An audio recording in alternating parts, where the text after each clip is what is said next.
When the conductor made me a constructor, I built a string tree out of my left arm and a bow out of my right. For 8 years, I was a violinist, lived my life to the rhythm of an orchestra.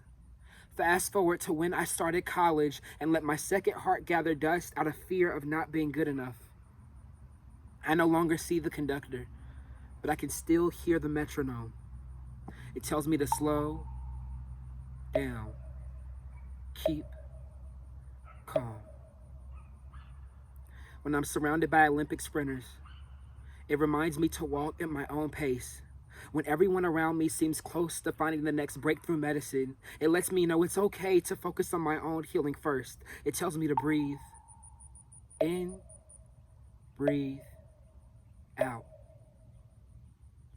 Because, yeah, I forget sometimes that breathing oxygen is more important than answering oxygen on that chemistry test I failed, or that biochem test I failed, or that organic test I failed. It feels like this rhythm repeats, and I try to move it faster, but 4/8 notes are still just 2 beats, just more notes in a measure, just more L's a semester, leaving me lost in a lyric, lagging on loose land, forgetting that the first shall be last and thinking that the last shall be less. Listen, I lie so much about what I have planned for in my future, just so people will stop asking me what I'm doing with my life. Now, sometimes the lies are so good that even I believed in, and I forget that I'm actually a failure, a fraud.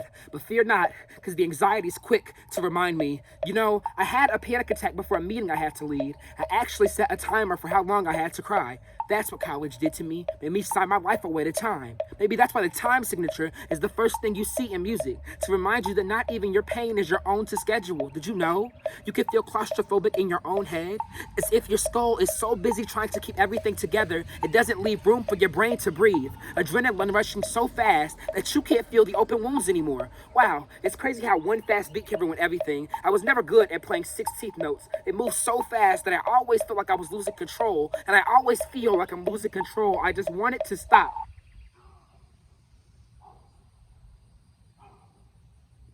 And when it does, I always find myself in my bed or on a couch trying to cry myself to sleep. It's funny because when composers can't think of a note to fill a space with, they tend to think that a rest will solve their problem. Just like how I keep thinking that a rest will fill the gap that anxiety has left in my joy. And by the time I realize this, the metronome has started again. And I slow down, keep calm, breathe in, breathe